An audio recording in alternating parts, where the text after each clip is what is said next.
네, 좋은 아침입니다. 수요일 9월 20일입니다. 우리에게 주신 말씀 열왕기상 8장 1절에서 11절까지 말씀 함께 보겠습니다.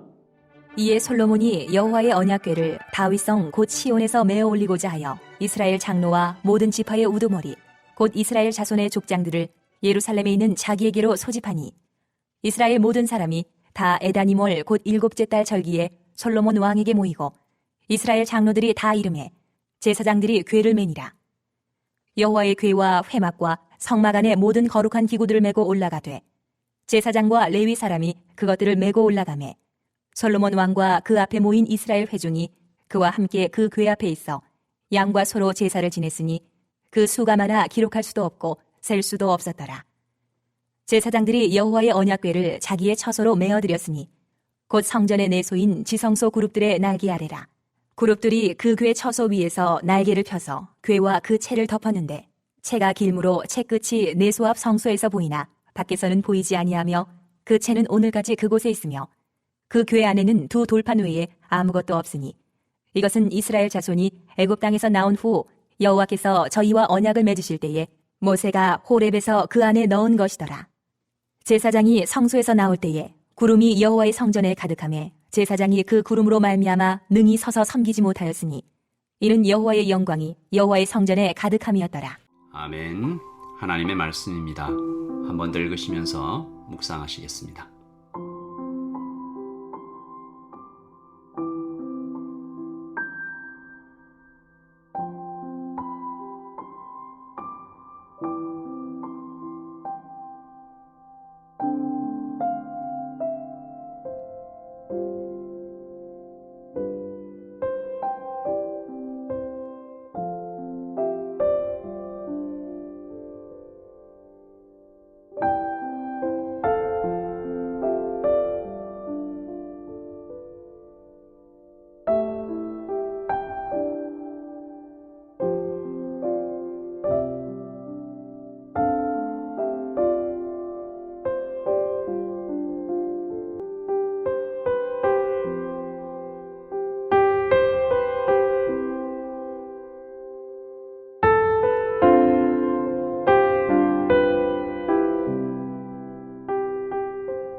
이제 7년간의 성전 건축이 다 마치고 이제 내부 장식도 다 끝났고요. 이제 가장 중요한 일이라고 할 수 있죠. 여호와의 언약궤를 성전 중심 성소에 모셔놓는 일이 시작됩니다.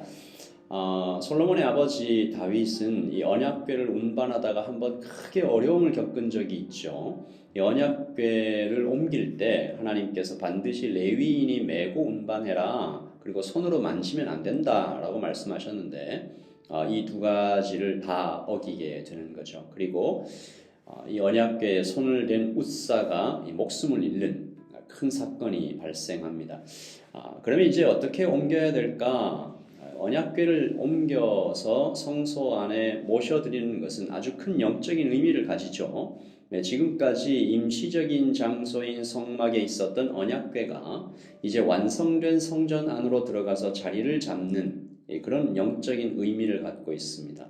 그러니까 이스라엘 백성들이 길고 길었던 출애굽, 광야 40년, 가나안 정복 전쟁, 이 사울 왕까지 거쳐서 하나님의 마음에 합한 왕 다윗이 세워지기까지 정말 긴 세월 동안 하나님의 나라가 아브라함을 통해서 예언되었던 것이 이제 안정되고 강력해지고 자리를 딱 잡은 거죠. 그리고 성전이 완성됐습니다. 이제 언약궤를 중심에 모시는 일은 그러니까 이스라엘 내부에도 또 바깥 모든 나라에게 자, 이제 하나님의 나라가 든든히 세워졌다. 하나님의 약속이 봐라. 정말 성취됐다라고 크게 소리치는 것과 같습니다. 그러므로 지난 주일에도 말씀드렸던 것처럼 하나님은 약속을 지키시는 하나님이십니다. 아멘. 제가 오늘 이 성전 안에 언약궤 모셔드리는 이 사건을 보면서 예배가 이런 것이구나라고 한 3가지 정도 배우게 되었는데, 첫째, 말씀대로 예배하라라는 거죠. 아까 말씀드렸던 것처럼 솔로몬은 비극적인 이 웃사의 사건을 알고 있었겠죠. 아버지 다윗이 얼마나 단단하게 당부했겠습니까? 그리고 솔로몬 자신도 마음에 깊이 새겨 놓은 사건이겠죠. 솔로몬이 그러므로 하나님의 말씀을 철저하게 순종하면서 이 언약궤를 옮깁니다. 3절 이스라엘 장로들이 다 이름에 제사장들이 궤를 매니라. 4절 여호와의 궤와 회막과 성막 안에 모든 거룩한 기구들을 메고 올라가되 제사장과 레위 사람이 그것들을 메고 올라가매. 그러니까 제사장이 메어서 운반하고 있죠. 레위인이 하라 그랬는데 그보다 한 발 더 나간 겁니다. 그렇죠. 예배는 말씀대로 드려져야 됩니다. 그러니까 예배를 드릴 때 사람의 생각, 어떤 흥미, 어떤 필요에 따라 드려지는 것을 우리는 항상 조심해야 되죠. 물론 여기에 회중을 배려하는 것과 하나님의 말씀을 불순종하는 것이 칼로 자르듯이 구분되기 어려운 부분이 분명히 있습니다. 예배에 사람을 배려해야 되는 부분이 분명히 있죠. 그러나 언제나 우리는 조심하고 또 조심해야 되는 거죠. 오늘 우리가 드리고 있는 예배는 주님의 말씀대로 주님이 기뻐하시는 것을 목적으로 주님께 드려지고 있는가 늘 질문해야 합니다. 둘째, 예배를 드릴 때 제사장이 앞장서라라고 얘기하죠. 제사장이 언약궤를 메고 있습니다. 이 힘든 일입니다. 땀이 나고 어깨가 아프겠죠. 예배 또한 그렇게 나를 꺾어 드리는 것이라고 믿습니다. 따뜻하고 시원하게 편안하게 예배 드리는 것 좋은 거죠. 그러나 춥고 더운 것이 예배하지 못하는 이유가 되어서는 안 됩니다. 불편하다고 예배를 중단할 수는 없죠. 그리고 그 모든 수고에 가장 땀을 흘려야 할 사람들은 당연히 부름받은 예배자이 될 것입니다. 1차적으로 목사와 예배 인도자가 거기에 해당하겠지만 우리 모두 하나님 앞에 부름받은 예배자죠. 먼저 내가 언약궤를 메고 앞장서는 마음으로 그렇게 예배를 드리는 것입니다. 우리 뒤에 있는 사람이 이 예배를 보고 또 하나님을 만날 수 있는 거죠. 우리의 예배는 하나님이 물론 받으시지만 불신자도 초신자도 지켜보고 있습니다.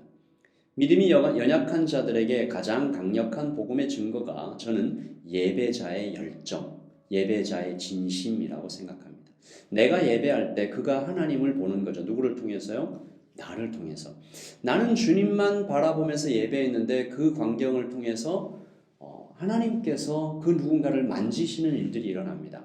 예배는 그러므로 제사장, 예배자가 앞장서는 것이죠. 마지막 셋째, 예배는 허락입니다. 그러니까 말씀대로 내가 다 했어요. 그리고 내가 먼저 가장 열정적으로 앞장서서 예배 드려요. 그런데 예배가 뭔가 드라이하고 내 뜻대로 되지 않고 그럴 때가 있죠. 그럴 때 좀 속이 상할 수 있습니다. 그런데 바로 그럴 때라 할지라도 예배가 하나님의 허락이라는 사실을 잊으면 안 됩니다. 10절이죠.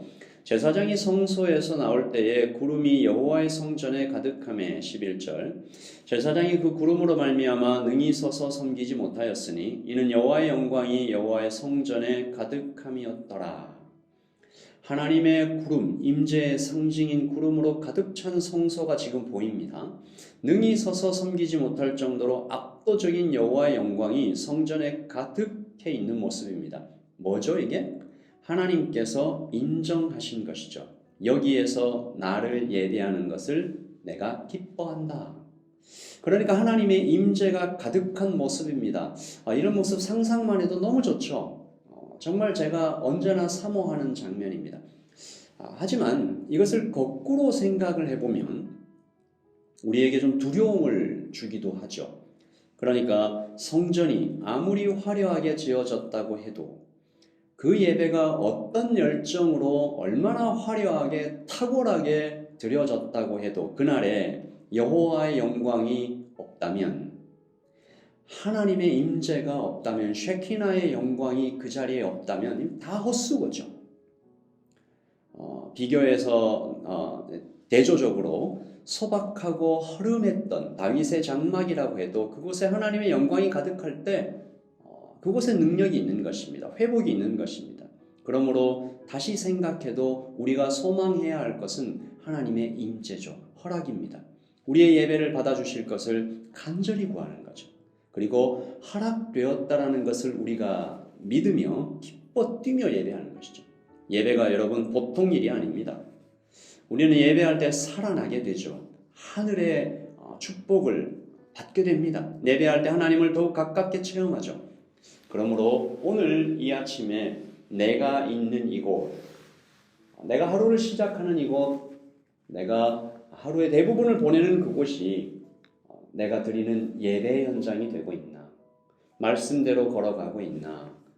하나님 앞에 내가 정말 앞장서는 마음으로 그리고 허락받은 오늘의 하루하루의 시간을 감사함으로 드리고 있나? 우리 하나님께 기도하면서 이 하루를 시작하기를 원합니다. 기도하겠습니다. 하나님, 솔로몬이 하나님의 언약궤를 말씀대로 운반하고 있는 장면.